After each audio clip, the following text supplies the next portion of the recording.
6 and verse 1. The next one is faith. We talked about faith in detail yesterday. The third one is baptism. They have called them doctrines of baptism. It's a doctrine.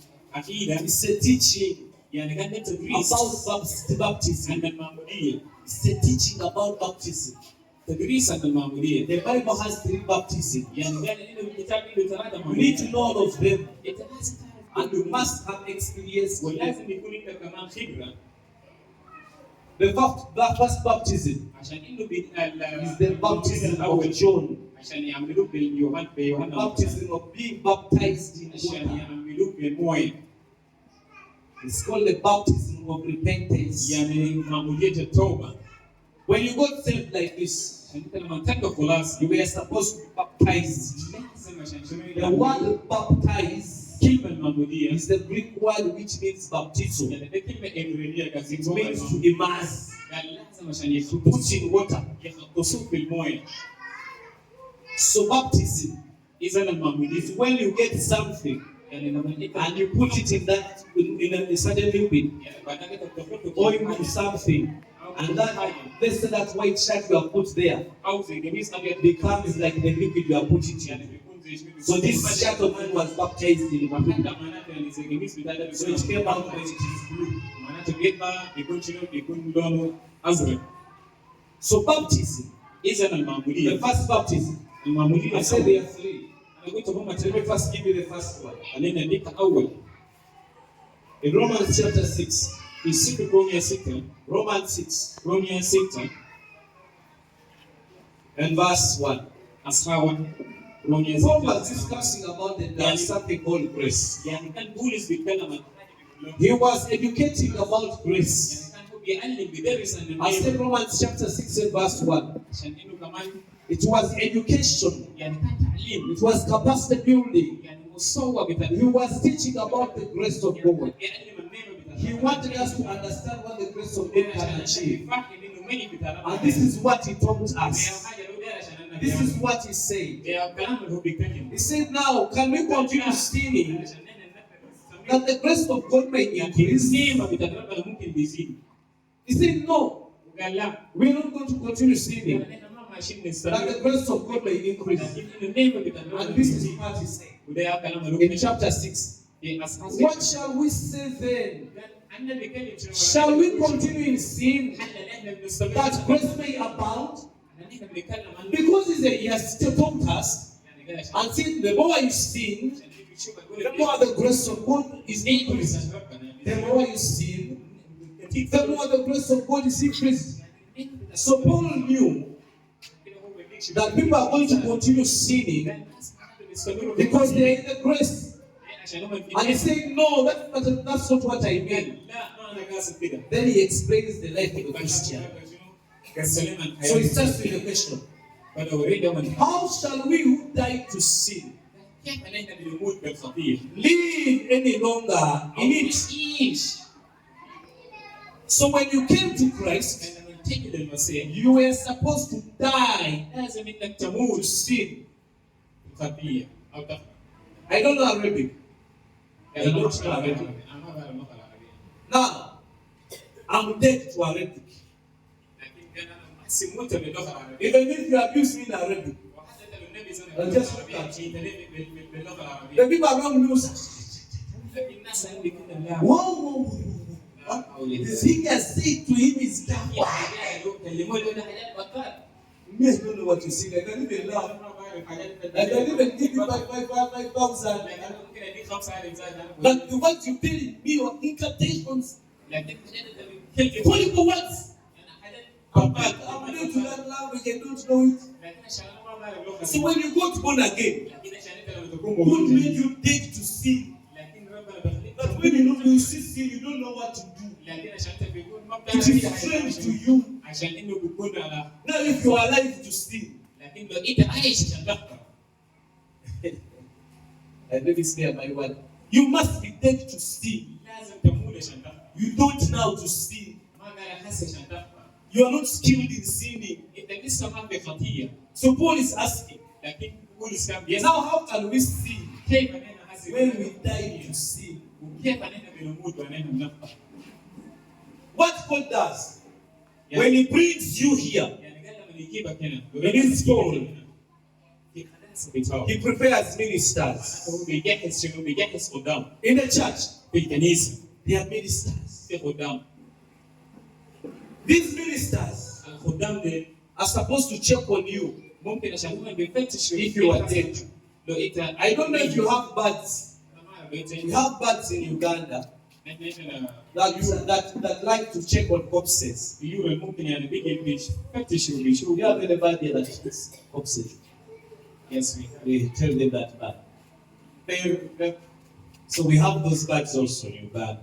So even in the spiritual world, there are people that are like that. They are ministers of God. What they are doing, whoever says that I'm dead to sin, God sends that minister.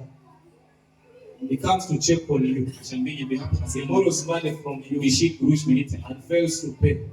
And you are not dead in that area.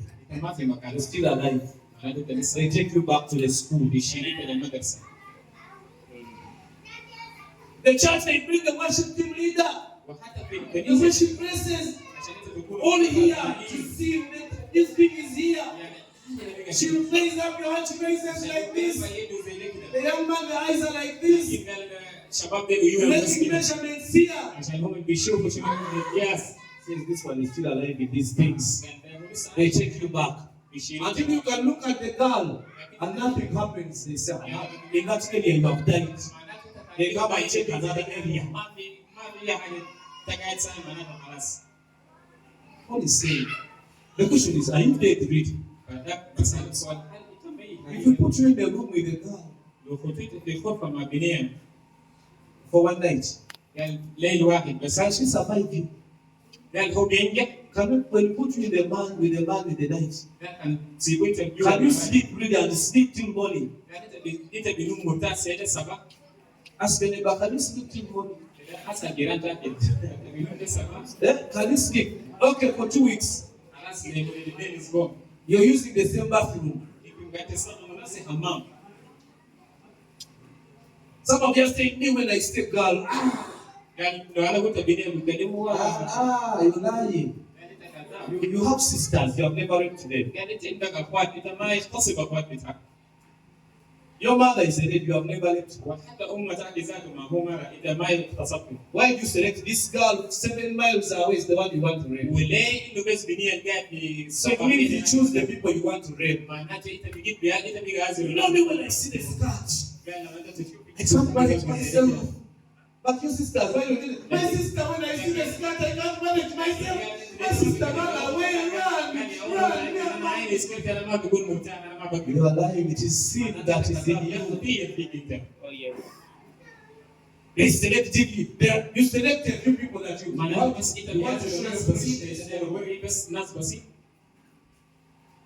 Some of you don't even pray.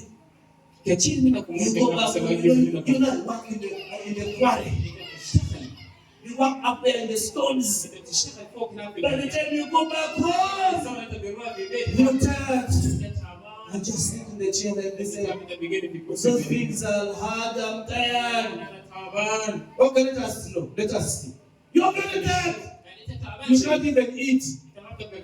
As you're seated in the chair, the snake comes in your room. It passes there. Say, I'm tired, the snake is going to eat me. I'm tired. You want to show tiredness on God, but on the snake.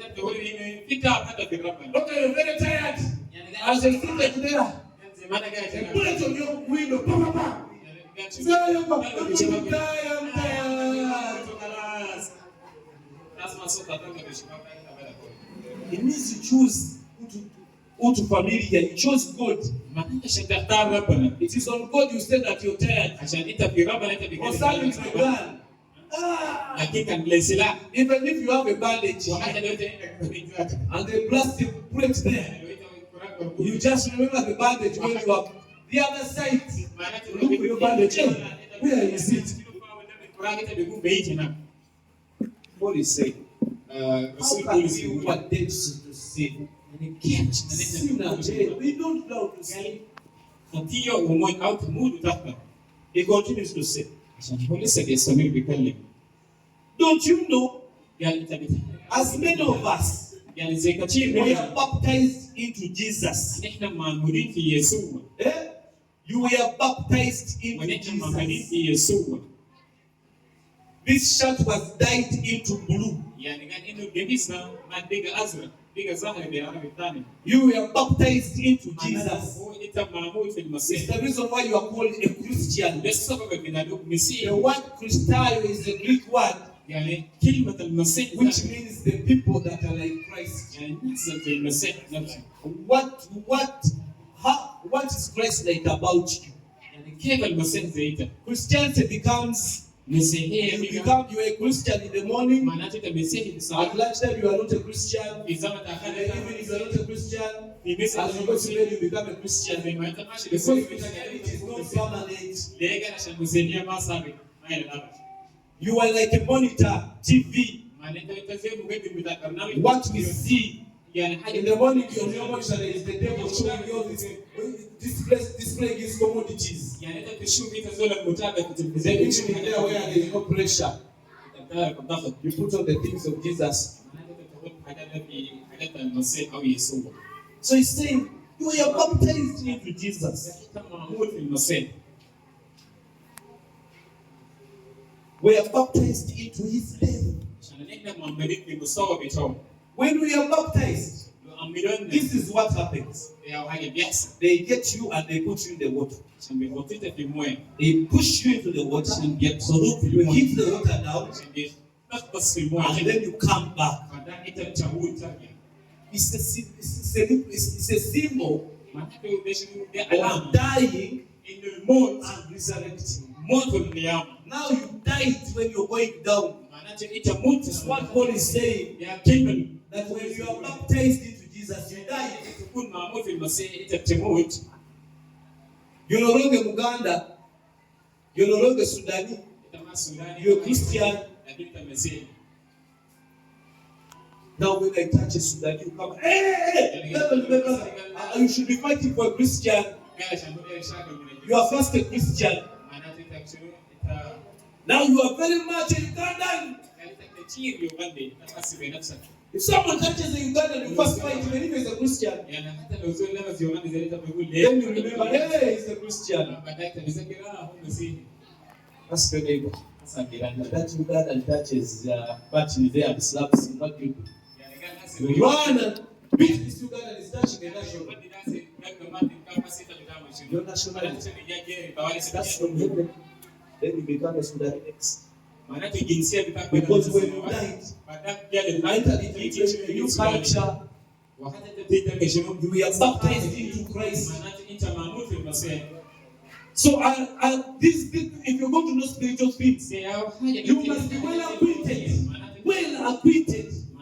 with spirituality. You see how it's designed.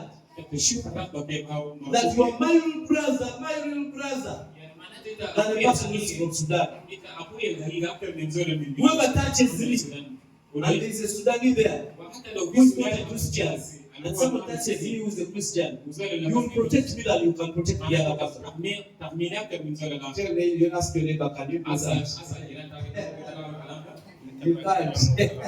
You're still alive very much.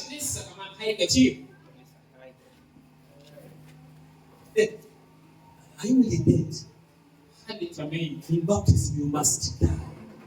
The Bible says we die every day. We die every day. You must be experiencing death every day. The devil will keep displaying his merchandise, his commodities. He keeps displaying. You seated on your veranda. You okay? Maybe okay. As you seated on your veranda, a woman passes in a very short dress. You check on you.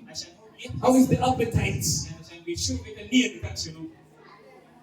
And they see that you're checking it, you're using the eye here in the corner. Okay. All of us here, the devil has our remotes. But he doesn't know which one works on you.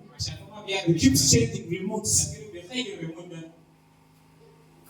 passes money around you. Presses. You're not blinking at all. This one, not money. They go to the workshop. They bring another remote for women. And this one, they press. It's okay. Women, they go back to the workshop. They bring a woman who is tall and black. Tall and black. They press. You're not looking. Black and black. They go back to the workshop. They bring a brown and short. They press. Okay, brown and short. They go and prepare brown and short. They put next to you where you stay. Someone asking for the number. Give your number. Maybe I'll call you and preach to you the gospel.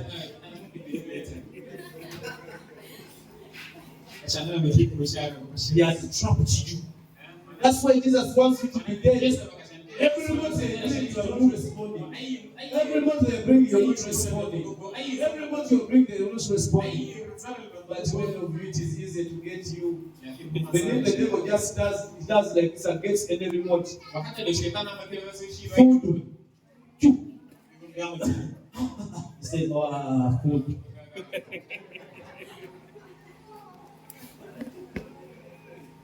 Jesus wants you to be dead. The only way you can survive is through death. You can't kill a dead man. You can't kill a dead man. He's already dead. But many of you are very alive, very alive. Very alive. You stand on the road and you start counting because that one is mine. That one is mine. That one is mine. By the time you come here to pray, you're full of lust. The heart is taken over. We have to tell you, God is not giving you a Range Rover. Jump and get it. Get it. Don't ask the one driving it. They jump and get it. In which corner where they jump and they hear that you jump and get it. Range Rovers are in the shops. They don't just jump and get it. It is for you to build your own home. I have my little boys. When we are in the car, they can even fight for a car. That one is the one I was supposed to say it's mine. It is mine, but it has gone. Now just imagine how we are babies in church. The world does not operate like that. You must go to the marketplace and get money and pay and drive it. Not jumping in the church. I take it in the name of Jesus. Where? Okay, take it. Where have you put it? You have taken the radio, but you don't even have backing. You don't even know where the pastor station is. You don't have a driving license. You don't know how to drive. You think God can do a mistake, a suicide, and give you a Range Rover and start with the Range Rover, which every woman wants. Those trucks, those women, those ones, those masters, they just the bills. Are looking for men with Range Rovers, and he starts with the Range Rover. He cannot even give you a rubber for it. He will give you that small car. You have to push it. You have to change the battery all the time. Starts from the Range Rover that every car will look at you. Those monster girls, he has told you over. He can't. God is the Father. He wants you to die and die until when they give you a car, you know that it is for ministry. But you still need to get a car. You go in the village and show them that you show up. No way. You're going to trek the village. You're going to trek and come back year after year until you die from pride. until you die. His death, Christianity is death. All the passions he has to kill them. Jesus says in John chapter 14 and verse 30. 14:30, Jesus says, the prince of this world is coming. But I don't have anything on this shelf. If you look on my shelves, I don't have anything. Why do one of you say that? And the devil, you say that you don't have anything in your house. The devil will come and start with the shoes. He will take the pants. He will take the shirt. Everything, the shirt you stole it. The underwear you stole it. The shoes you bought them, you did not finish the money. Everything you have in your home is of the devil. Jesus stood and said,